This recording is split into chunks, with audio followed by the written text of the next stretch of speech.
ইল্লা বিল্লাহ আলাইহি তাওয়াক্কালতু ওয়া ইলাইহি উনীব। প্রতি বছর রমজান আসে, সামনে ইনশাআল্লাহ আর কয়েকদিন পরে আসবে।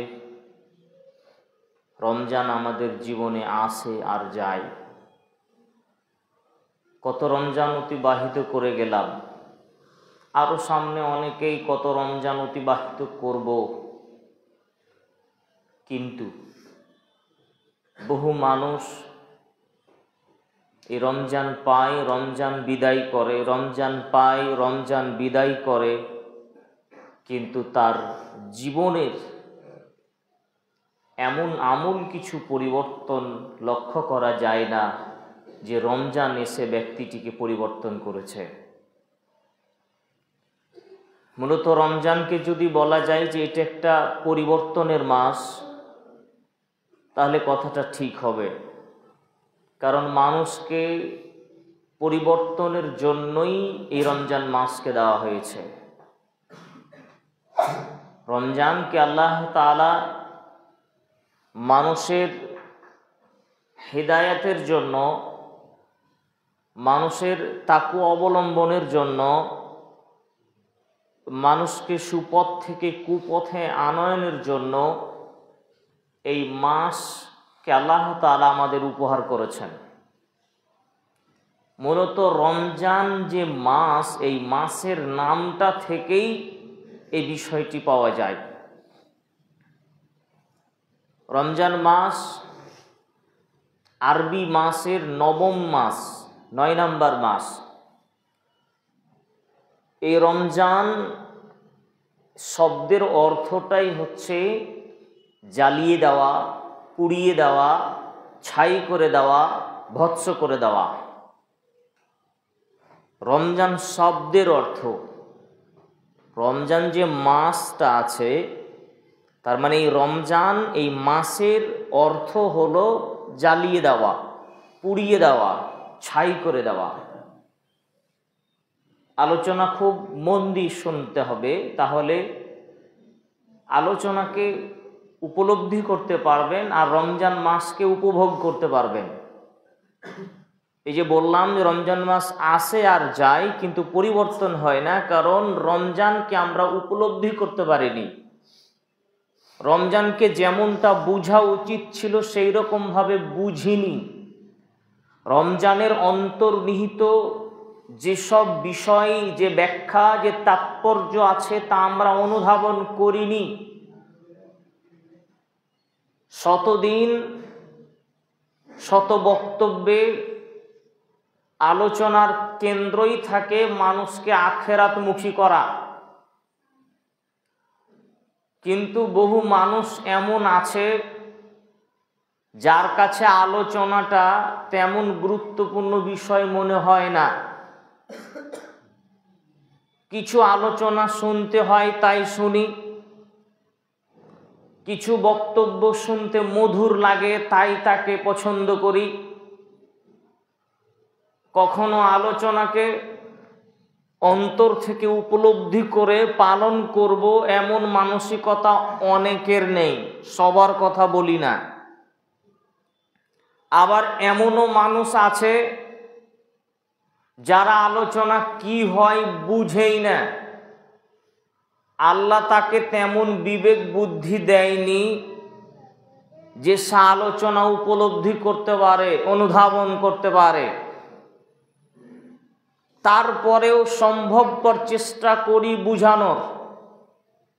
আমি আমার কথা বলি, আপনাদের সামনে যখন কথা বলার চেষ্টা করি তখন খুবই সরল, সহজ এবং যেগুলো বুঝা যেতে পারে, বুঝতে পারে, এই রকম ভাবে কথা বলার চেষ্টা করি,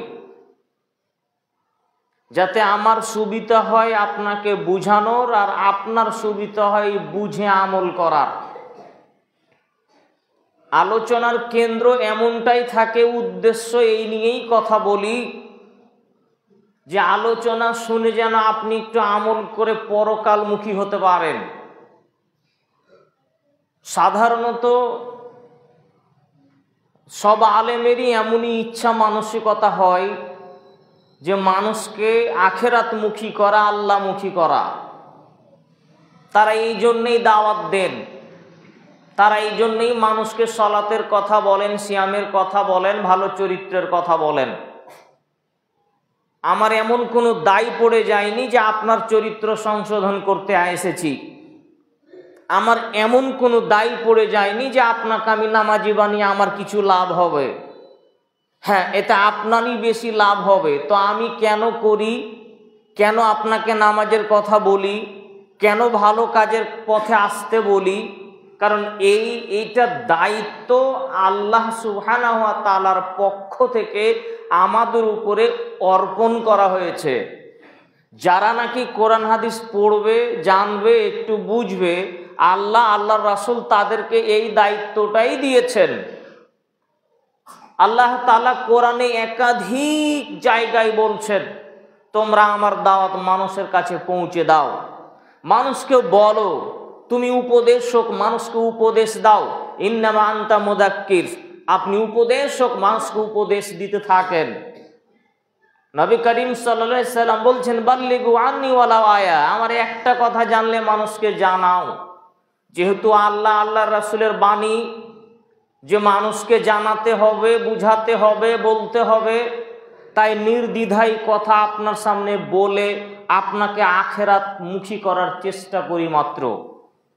এই জন্য সার্বিক চেষ্টাতে দিন রাত পার হয়ে যায়। কিভাবে কথা বললে জাতি বুঝতে পারে, কোন কথা বললে জাতি পরিবর্তন হতে পারে। আর কথা বলার জন্য শুধু মুখ থাকলেই হয় না, বিদ্যাও থাকতে হয়। মুখ থাকলেই যে কথা বলে আপনাকে খুশি করে দিব, ব্যাপারটা তো তা নয়। যদি আমি এমন কথা বলি যা কোরআন হাদিসের মতে ঠিক নয়, কোরআন হাদিসের অনুকূলে নয়, কোরআন হাদিস সমর্থিত নয়, এমন যদি আমি উদ্ভট কথা বলে আপনাকে কিছু খুশি করার চেষ্টা করি, তাহলে বিচার মাঠে আগুনের কাঁচি দিয়ে আমার জিভ আগে কাটা হবে। তার মানে কথা বললেও আমাকে সতর্ক হয়ে বলতে হয়। এই জন্য দিন রাত বই পুস্তক নিয়ে পড়ে থাকতে হয়, দিন রাত বই পুস্তক নিয়ে পড়ে থাকতে হয়। সকাল 5টা 6টা থেকে নিয়ে সন্ধ্যা 5টা 6টা পর্যন্ত এইভাবেই দিন পার করে। আপনি হয়তো বাড়িতে মনে মনে ভাবেন, মৌলভী সাহেবের তো খেয়ে দে কাজ কাম নেই, সব নামাজ পড়ায়, বসে থাকে, পরের বাড়ি খায় আর ভুঁড়ি মোটা করে। এই ধারণা করলে ভুল হবে। একটা দিন সাথে দেখতে হবে, সাথে থাকে দেখতে হবে যে কি করেন তিনি। গবেষণা করা সবার দ্বারা সম্ভব নয়, কঠিন কাজ দুনিয়ার। একটা কোনো হাদিস আজগুবি আপনি শুনেছেন মোবাইলে, তখন আপনি আমাকে বললেন যে এই কথাটা বক্তব্য শুনলাম, আসলে কি বলেন তো? তা আমি বলছি যে আসলেই তো এমন কথা শুনিনি তো, তাই আমি দেখি।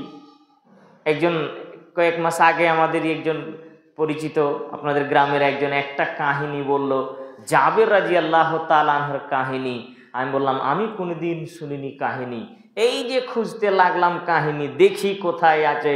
খুঁজতে খুঁজতে খুঁজতে 2 দিন পরে খুঁজে পেলাম। 2 দিন পরে খুঁজে পেলাম, দেখলাম কাহিনী মিথ্যা। তো মিথ্যা যে আবার ওইটাও প্রমাণ দিতে হবে, খালি কাহিনী শুনে নিলে তো হবে না। আমি যে বলবো যে এই ঘটনাটা মিথ্যা, তারও প্রমাণ লাগবে যে মিথ্যা, তো ওইটারও প্রমাণ দেন আপনি। টাকাটা জাল, আমি একটা টাকা হাতে নিয়ে বললাম টাকাটা জাল টাকা, তো জাল টাকাটা এটারও তো প্রমাণ দিতে হবে যে টাকাটা নকল, ওটা কি প্রমাণ। যার কারণে বহু আলোচনা, বহু কষ্টে রেডি করতে হয়, বহু কষ্টে আলোচনা রেডি করে। এক একটা বক্তব্যে এক একটা মাস পার হয়ে যায়, এক একটা মাস পার হয়ে যায়, কিন্তু একটা বক্তব্য রেডি করা সম্ভব হয় না। এক একটা তথ্যের জন্য এক একটা বক্তব্য ছেড়ে দিই। যখন একটা তথ্য পাইনি খুঁজে, এরকম না পাওয়ার কারণে একটা বক্তব্য ওই সপ্তাহের জন্য তখন স্টপ করে দিলাম, যে এই তথ্যটা আগে সংগ্রহ করব, তারপর বক্তব্য দিব। এটা সব ইমামের কথা বলি না, আমি আমার কথা বললাম। বহু জায়গায় বহু বক্তব্য শুনে থাকেন, এ কথা আমি নিশ্চিত করে বলতে পারি যে বহু বক্তব্যের মাঝে আমার বক্তব্যের একটা আলাদা পার্থক্য আছে এবং থাকেও। থাকা উচিত বটে। যত হাদিস আমি পেশ করি আপনাদের সামনে, আমার মনে হয় না এই সুতির আন্ডারে এমন কোনো ইমাম আছে যে এত হাদিস পরিবেশন করে থাকে এই খুতবার মঞ্চে। যত হাদিসের অনুবাদ করে থাকি আমি, মানে ব্যক্তিগত কথা সাধারণত জুমার খুতবায় বলারই চেষ্টা করি না, শুধু আয়াত আর হাদিসের অনুবাদ করে আপনাকে বক্তব্য দিয়ে দিতে পারবো ইনশাআল্লাহ। সুতরাং এত যেহেতু পরিশ্রম করি আপনাদের জন্য, আপনাকেও তাহলে আলোচনাকে মূল্যায়ন করতে হবে, আপনাদের তাহলে আলোচনা অনুধাবন করার চেষ্টা করতে হবে, আপনাকেও তাহলে তার দাম মর্যাদা দিতে হবে। কারণ আপনার জন্য আমি রাত জেগে বক্তব্য রেডি করি, আপনার জন্য আমি হাজার হাজার টাকার বই পুস্তক কোনে, এমন কোনো মাস নেই যে বই কিনা হয় না, এমন কোনো মাস নেই। প্রতি মাসে 1500-2000 টাকার বই ঢুকে প্রতি মাসে। এখন ঘরে লক্ষের উপরে বই আছে, 1 লক্ষ টাকার উপরে বই হবে। কোনোদিন গিয়ে একবার দেখে আসেন। সম্মানিত উপস্থিতি, আপনাদের জন্যই করি। সুতরাং আপনাদেরকে অনুরোধ করব যে আলোচনা যখন বলবো, তো আলোচনাটা শুনতে কেমন লাগলো এটা বেশি প্রাধান্য দিতে হবে না, যে শুনতে কেমন লাগলো, কি বললেন কথাগুলো, এটাকে বেশি প্রাধান্য দিবেন।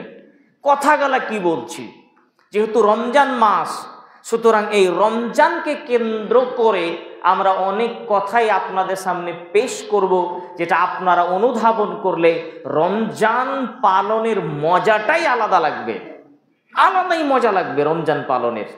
তো কখন মজাটা লাগবে? স্বাদটা যখন পাবেন তখন তো মজাটা লাগবে। যদি তরকারিতে লবণ নাই থাকে আর শুধু গিলে খেয়ে এলেন, তো স্বাদ তো পাওয়া যাবে না।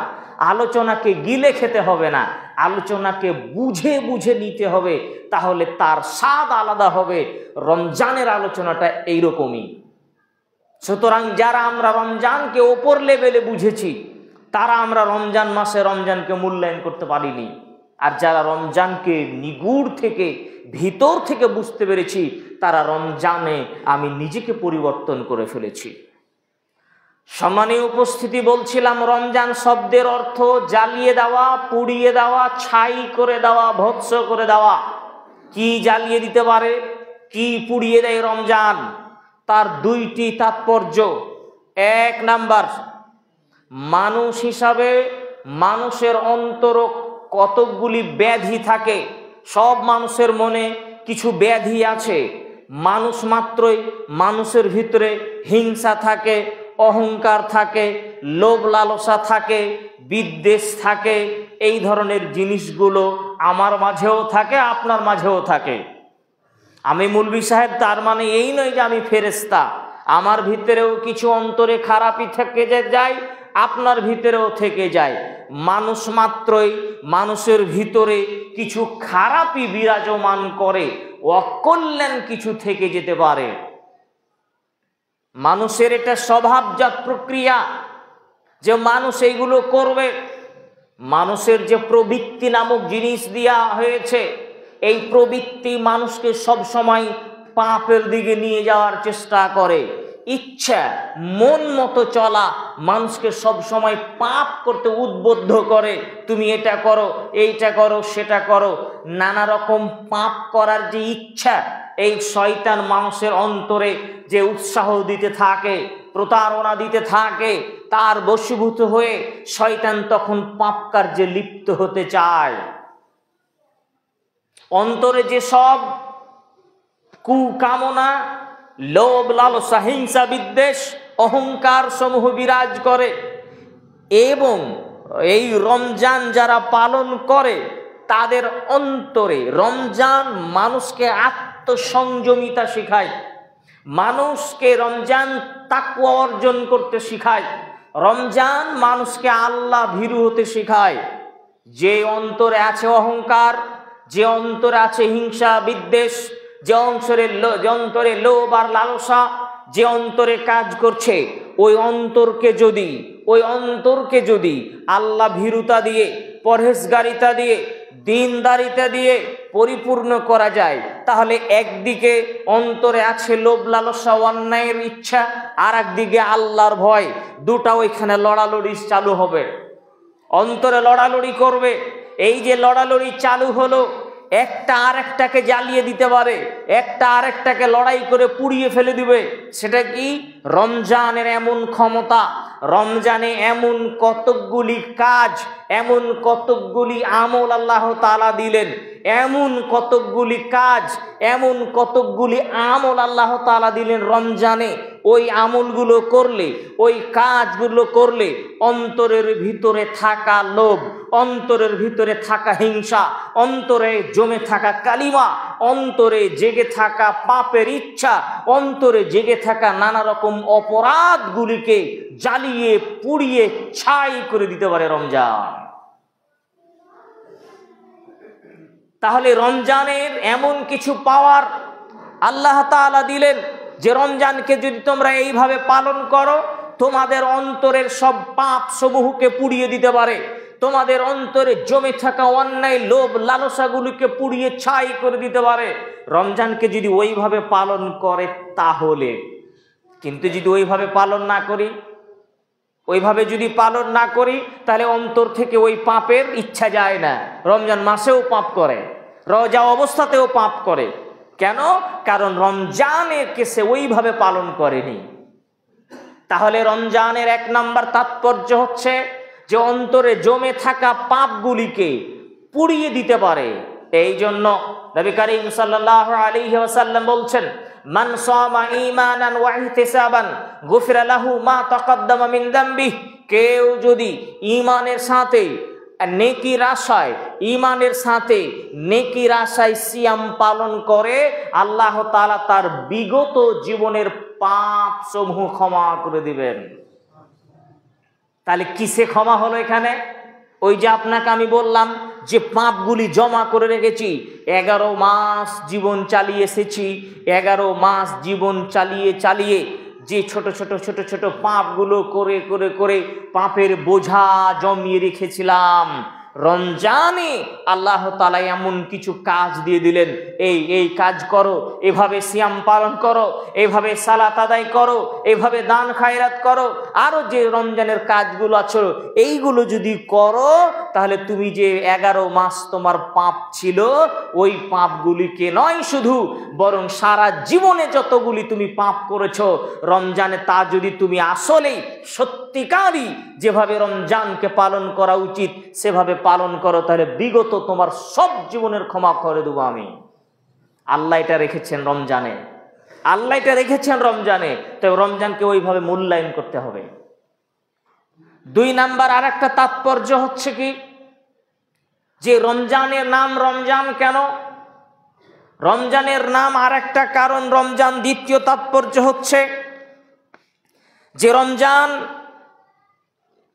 আমরা যখন পালন করি, 12টা মাসের ভিতরে একটা অন্যতম মাস হচ্ছে এই রমজান।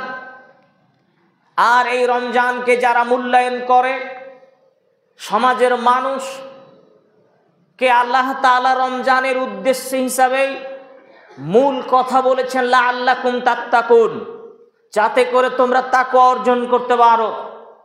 এখন যদি কোনো মানুষ তাকওয়া অর্জন করে, রমজান মাসের সিয়াম পালনের মাধ্যমে আল্লাহর ভয় অন্তরে ঢুকায়, তাহলে ওই মানুষটি সাধারণত অপরাধ করতে চাইবে না। এটা আমরা দেখতেও পাই। অন্যান্য মাসে মুসলিম ব্যক্তি, মুমিন ব্যক্তি যেরকম আচরণ করে থাকে, রমজান মাসে সংকোচ তার অন্তরে কাজ করে। গালি দিতে পারতাম, কিন্তু রমজান আমাকে বলল তুমি রোজা আছো, গালি দিও না। আমি আর একটা অন্যায় করতে পারতাম, করার ইচ্ছা ছিল, শয়তান আমাকে বলছিল, কিন্তু রমজান মাসে রোজা রেখেছি, আমাকে রমজানের এই রোজা আমাকে বাধা দিল, এটা তুমি করো না। এরকম করে করে যদি এখানে যত উপস্থিত মানুষ, সবার ভিতরেই তো 2 রকম প্রক্রিয়া আছে, একটা ভালো আর একটা মন্দ। কখনো ভালো কাজের ইচ্ছা হয়, কখনো মন্দ কাজের ইচ্ছা হয়। এখন পাশাপাশি বসে আছি, আলোচনা শুনছি, অথবা আরো কিছু করছি, কাজ করছি, তখন একজন আরেকজনকে গালি দেওয়ার জন্য উদ্বুদ্ধ হচ্ছি, একজন আরেকজনকে মারার জন্য প্রস্তুতি নিচ্ছি, কিন্তু আমাকে বাধা হিসাবে বাধা দিচ্ছে রমজানে, রমজান মাসে, রমজানের রোজায়, রমজানের সিয়ামে আমাকে প্রতিহত করছে। এই প্রতিহত করতে গিয়ে আমি যখন আমার অন্যায় করা থেকে নিজেকে বিরত রাখলাম, আপনি যখন আপনার অন্যায় অপরাধ করা থেকে নিজেকে বিরত রাখলেন, তখন আপনার মাঝে আমার মাঝে যে দ্বন্দ্ব হতো, মারামারি হতো, গালিগালাজ হতো, ঝগড়া হতো, সেটা বন্ধ হয়ে গেল। এটা কতদিন? না তো 1 মাস। যখন 1 মাস আপনার সাথে আমার একটা নিবিড় সম্পর্ক, বন্ধুত্ব স্থাপন হবে, আর এইটা হওয়ার পর বাকি 11 মাস তখন আপনার সাথে স্বাভাবিকভাবে ওই বন্ধুত্বের অটল বন্ধুত্বের বাঁধনটা থেকে যাবে। তখন আমি আর আপনাকে ঘৃণা করব না, আপনিও আমাকে ঘৃণা করবেন না, আপনি আমাকে গালি দেবেন না, আপনাকে আমিও গালি দেব না। আপনার মাঝে আমার মাঝে এই ভ্রাতৃত্বটা থেকে যাবে। আর যখনই সমাজে সবার মাঝে বন্ধুত্ব, ভ্রাতৃত্ব, আমানতদারিতা কাজ করবে, যখন আপনাকে আমি আর ধোঁকা দিব না, আপনি আমাকে ধোঁকা দিবেন না, আমি আপনাকে ঠকাবো না, আপনি আমাকে ঠকাবেন না, আপনার সাথে যখন এইরকম মেলবন্ধন চলবে, তখন সমাজে স্বাভাবিক গতিতে যে পাপগুলো চলছিল, সমাজে স্বাভাবিক গতিতে যে অন্যায়গুলো চলছিল, এইগুলো তখন সমাজ থেকে মুছে যাবে। অনুরূপভাবে এটাই বলা হচ্ছে যে রমজান মাস আসার ফলে সমাজে চালিত পাপগুলো, সমাজে চলতি পাপগুলো, মানুষ যে সব পাপ করে, মদ্যপ মদ পান করে, নেশাখোর নেশা সেবন করে, গালি দেনেওয়ালা গালি দেয়, অন্যায় করেনেওয়ালা অন্যায় করে, নানা রকম যে অপরাধগুলি চলছিল, রমজানের সিয়াম তাকে বাধা দিতে দিতে দিতে এমন করে দিল যে সে আর অন্যায় করতে চায় না, অপরাধ করতে চায় না। তখন এই সমাজের নানা রকম যে বিশৃঙ্খলা ছিল তা দূর হয়ে গেল, তা যেন পুড়ে ছাই হয়ে গেল। কিসের কারণে? রমজানের কারণে। তার মানে রমজান যেমন মানুষের অন্তরের পাপকে পুড়িয়ে ছাই করে দিতে পারে, সমাজে বসবাসকারী মানুষ, ব্যক্তি, পরিবারের অন্যায় অপরাধকেও পুড়িয়ে ছাই করতে পারে। এই দুটি তাৎপর্য রমজান মাসে আল্লাহ তাআলা দিয়েছেন। তার মানে রমজান মাস আসলে মানুষের সামাজিক অবস্থা ভালো হয়, মানে সামাজিক মেল বন্ধন ভালো হয়, পরিবারের সম্পর্ক ভালো হয়ে যায়। কেন? যেগুলো করতাম সেগুলো করব না, যে যখন গালি দিব না, যখন আমি কাউকে মারবো না, কাউকে অন্যায় কথা বলবো না, কটু কথা বলবো না, আরো নানা রকম যে অপরাধ সেগুলো আমি করব না, তখন তো এমনিতেই আমি ভালো মানুষ হতে শুরু করব। আর যখন আমি ভালো মানুষ হতে শুরু করব, তখন আপনার সাথে আমার ঝামেলা হবে না, আপনিও তখন আমার সাথে ভালো ব্যবহার করবেন। যখন দুজনেই ভালো হয়ে গেলাম, তখন আমার আর আপনার মাঝ থেকে অন্যায় চলে গেল। এইভাবে প্রত্যেকটা ব্যক্তি আর প্রত্যেকটা পরিবার আর সমাজকে রমজান কি করে? সুন্দর করে তুলে, সমাজ গঠন করে দেয় রমজান। কিন্তু আমরা সাধারণ মুসলিমরা রমজানকে এইভাবে গ্রহণ করিনি, যে এভাবে তো রমজানকে গ্রহণ করিনি। বহু মানুষ রমজান পালন করে না, পুরা মাস পার করে দেয়, রমজান বুঝতেই পারলো না, রমজান মাস চলে গেল, অথচ সিয়াম পালন করলো না। ও শুধু ঈদটাকে বুঝে, রমজান বুঝে না, কিন্তু ঈদ সবাই বুঝে। ঈদের দিন তার আনন্দ আহুতি অনেক বেশি, কিন্তু রমজান পালনকে সে কিছু মূল্যায়ন করে না। তাহলে এই লোকের দ্বারা নিজের পরিবর্তন হবে না, সমাজেরও পরিবর্তন হবে না। সম্মানীয় উপস্থিতি, এই রমজান মাসে বললাম যে এই দুটি তাৎপর্য, তো এইগুলো কিসের মাধ্যমে হতে পারে? কি আছে এই রমজানে? রমজানের গুরুত্ব আল্লাহ সুবহানাহু ওয়া তাআলা কোরআনুল কারীমে একাধিকভাবে উল্লেখ করেছেন। আল্লাহ তাআলা বলেন, প্রথম রমজান মাসের কথা বলছি, এখনো সিয়ামের ফজিলত বলিনি।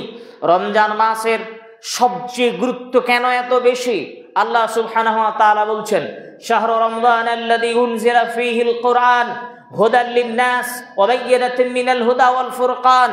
রমজান এমন একটি মাস, এই মাসে কোরআন অবতীর্ণ করা হয়েছে।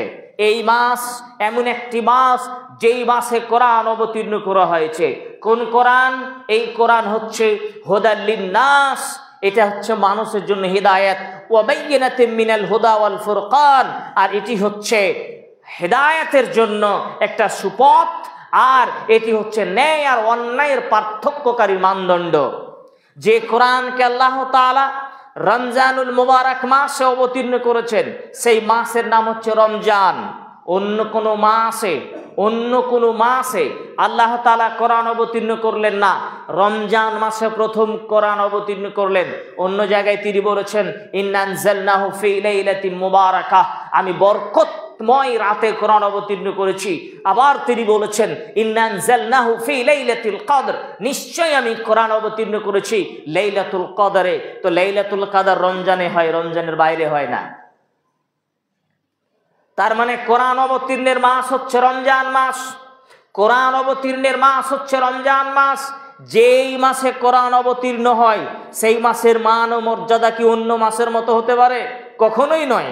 অন্য মাসের যে মান সম্মান মর্যাদা রয়েছে তার তুলনায় লাখ কোটি গুণে এই মাসের সম্মান বৃদ্ধি করা হয়েছে। কিসের কারণে? কোরআন অবতীর্ণ হওয়ার কারণে। কারণ এই মাসে আল্লাহ তাআলা কোরআন অবতীর্ণ করেছেন, সুতরাং এই মাসকে কিভাবে মূল্যায়ন করতে পারে?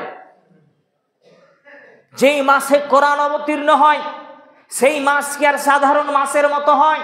কখনোই নয়। এই মাসের মান ভিন্ন, মূল্যায়ন ভিন্ন। সুতরাং কোরআন অবতীর্ণ হওয়ার মাসে কোরআনকে উপলব্ধি করতে হবে, কোরআনকে উপলব্ধি করতে হবে, কোরআনকে পড়তে হবে, কোরআনকে জানতে হবে, কোরআনের চর্চা বৃদ্ধি করতে হবে। তাছাড়া রমজানকে মূল্যায়ন করা সম্ভব হবে না। রমজানুল মুবারক মাসে কোরআনকে বুঝবো না, কোরআন পড়বো না, কোরআন চর্চা করব না, কোরআনকে না পড়ে রমজানকে ভালোভাবে মূল্যায়ন করা যায় না। সম্মানিত উপস্থিতি, সুতরাং কোরআন চর্চা বৃদ্ধি করার চেষ্টা করতে হবে। যারা কোরআন পড়তে জানে না তাদের কোরআন একান্তই শিখার চেষ্টা করতে হবে। দ্বিতীয় আরেকটা, এই রমজানুল মুবারক মাসে শুধু কোরআনই নয় বরং অন্যান্য কিতাবগুলিও আল্লাহ তাআলা রমজান মাসে অবতীর্ণ করেছেন। সিলসিলা সহিহ হাদিস নাম্বার 1575, সহিহুল জামে 1497 নম্বর হাদিস, নবী করিম সাল্লাল্লাহু আলাইহি ওয়াসাল্লাম বলেছেন, অন্যান্য কিতাবের কথা বলতে গিয়ে তিনি বলেছেন যে সেই সব কিতাবগুলিও রমজান মাসে তিনি আল্লাহ তাআলা অবতীর্ণ করেছেন। সম্মানীয় উপস্থিতি, এই মাসে রমজান মাসে আল্লাহ তাআলা সিয়াম দিয়েছেন, রোজা। অন্য মাসে কিন্তু ফরজ রোজা নাই। ফরজ রোজা হচ্ছে এই মাসে, এই রমজান মাসে। অন্য মাসে ফরজ রোজা নেই, নফল রোজা আছে। তাই তো আল্লাহ তাআলা বলছেন ফামান শাহিদা মিনকুমুশ শাহরা ফালিয়াসুমহু, তোমাদের মধ্যে যারা এই মাস পাবে মানে রমজান মাস পাবে তারা যেন সিয়াম পালন করে। সিয়াম পালন করা ফরজ, সিয়াম পালন করা ফরজ। আব্দুল্লাহ ইবনে উমর রাদিয়াল্লাহু তাআলা আনহু বলেন, রাসূল সাল্লাল্লাহু আলাইহি ওয়াসাল্লাম বলেছেন, বুনিয়াল ইসলাম আলা খামসিন, আল্লাহ তাআলা ইসলামকে 5টি খুঁটির উপর স্থাপন করেছেন। 5টা খুঁটির উপরে ইসলামকে আল্লাহ রেখেছেন। 5টা মূল খুঁটি, 5টা পুরো ইসলাম নয়, 5টা খুঁটি আছে ইসলামের। খুঁটি ছাড়া ছাদ হয় না, খুঁটি ছাড়া ছাদ হয় না, খুঁটি ছাড়া বাড়ি হয় না। এই 5টা খুঁটিকে আল্লাহ তাআলা ইসলামের খুঁটি বানিয়েছেন। এক, শাহাদাতে লা ইলাহা ইল্লাল্লাহ ওয়া আন্না মুহাম্মাদুর রাসূলুল্লাহ, এই কথার সাক্ষ্য দেওয়া যে আল্লাহ ছাড়া সত্য কোনো মাবুদ নেই আর মুহাম্মদ সাল্লাল্লাহু আলাইহি ওয়াসাল্লাম আল্লাহর রাসূল। 2, ওয়া ইকামিস সালাহ, সালাত আদায় করা, সালাত কায়েম করা। 3, ওয়া ইতাইজ যাকাত, যাকাত প্রদান করা সামর্থ্য যাদের হবে।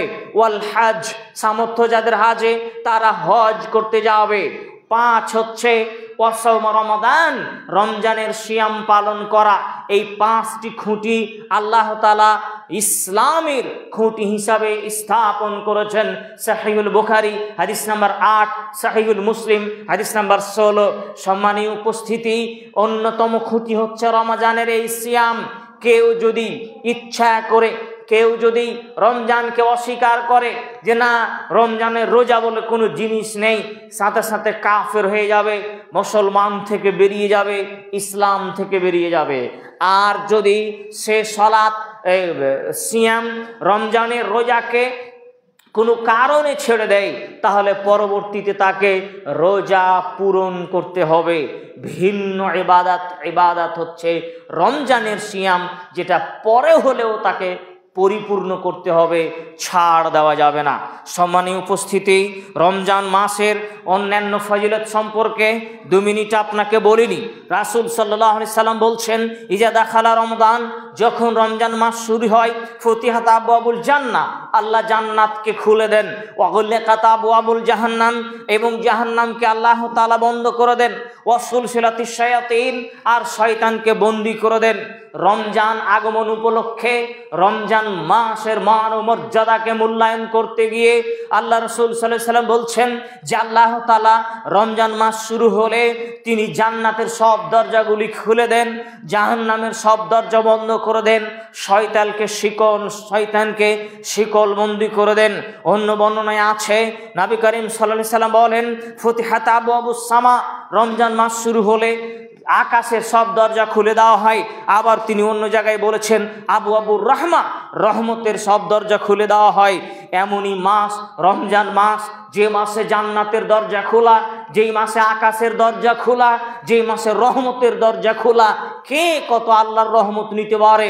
রমজান মাস এমন মাস যে মাসে শয়তানকে বন্দী করে দেওয়া হয়, জাহান্নামকে বন্ধ করে দেওয়া হয়। নবী করিম সাল্লাল্লাহু আলাইহি সাল্লাম আর এক হাদিসে বলেন, রমজান মাস এমন মাস, ওয়ালিল্লাহি ওয়াতাকাও মিনান নার ওয়াদালিকা ফি কুল্লি লাইলা, রাত এমনই রমজান মাস, এই মাসের প্রত্যেক রাতে, রমজান মাসের প্রত্যেক রাতে আল্লাহ তাআলা অসংখ্য জাহান্নামীদেরকে মুক্তি করে জান্নাতে দিয়ে দেন। এমন মাস, অন্য মাসে এমনটা মূল্যায়ন হয় না। রমজান মাসে অসংখ্য মানুষকে আল্লাহ সুবহানাহু ওয়া তাআলা রমজানের মাসে রমজানের জন্য জাহান্নামীরাকে মুক্ত করে জান্নাতে দিয়ে দেন। এটা একটা বিশাল ব্যাপার। রমজান মাসের মান ও মূল্যায়নকে আল্লাহ এইভাবে মান মর্যাদা দিচ্ছেন রমজান মাসের। তাহলে রমজান মাস কেমন মাস? সম্মানীয় উপস্থিতি, এই মাসে আমরা সাহারি এবং ইফতার করি। রাসূল সাল্লাল্লাহু আলাইহি সাল্লাম বলছেন, তোমরা সাহারি খাও, কেননা তাতে তোমাদের বরকত রয়েছে। সম্মানিত উপস্থিতি, নবী করিম সাল্লাল্লাহু আলাইহি সাল্লাম আরেক জায়গায় বলছেন, ইন্নাল্লাহু ওয়া মালাইকাতাহু, নিশ্চয় আল্লাহ তাআলা এবং তার ফেরেশতাগণ, ইউসাল্লুনা আলাল মুতাসাহহিরিন, যারা সাহরি খায় আল্লাহ তাদের উপর শান্তি অবতীর্ণ করে। যারা সাহরি খায় ফেরেশতারা তার জন্য আল্লাহ তাআলার কাছে দোয়া করে। এইভাবে রমজান মাসকে মূল্যায়ন করা হয়েছে। রমজান মাসে আরো ইবাদত রয়েছে, যেমন কিয়ামুল তারাবি আমরা রমজান মাসে পড়ে থাকি। অন্যান্য মাসে তাহাজ্জুদ হয়, এই মাসে সেটাকে আমরা তারাবি বলে থাকি। রমজান মাসের আরেকটা ভিন্ন ইবাদত হচ্ছে ইতিকাফ, যা অন্য মাসে নেই। ইতিকাফ শেষ দশকে, যেটা আমরা পরে আলোচনা করব। সময় শেষ হয়ে গিয়েছে বলে আর আলোচনা বৃদ্ধি করছি না।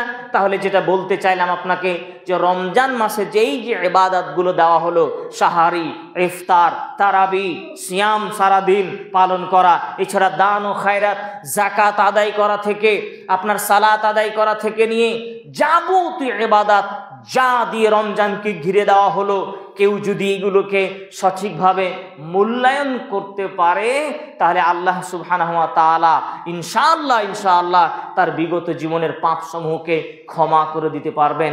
সে যদি অন্তর থেকে আল্লাহর কাছে তওবা করে ক্ষমা চায়। আল্লাহর কাছে আমরা দোয়া করব, আল্লাহ আমরা উপস্থিত অনুপস্থিত সকল মুসলিম দিনী ভাই ও বোনদেরকে তুমি তৌফিক দান করো, যেন তারা আগামী এই রমজান পালন করে নিজেদেরকে পাপ মুক্ত করে নেয়। আমিন। আল্লাহ তুমি আমাদেরকে ক্ষমতা দাও, যাতে আমরা তোমার কাছে তাওবা করে তোমার কাছে প্রকৃত মুমিন মুসলিম বান্দা হিসাবে উপস্থিত হতে পারি। তুমি তার তৌফিক দাও। আমিন।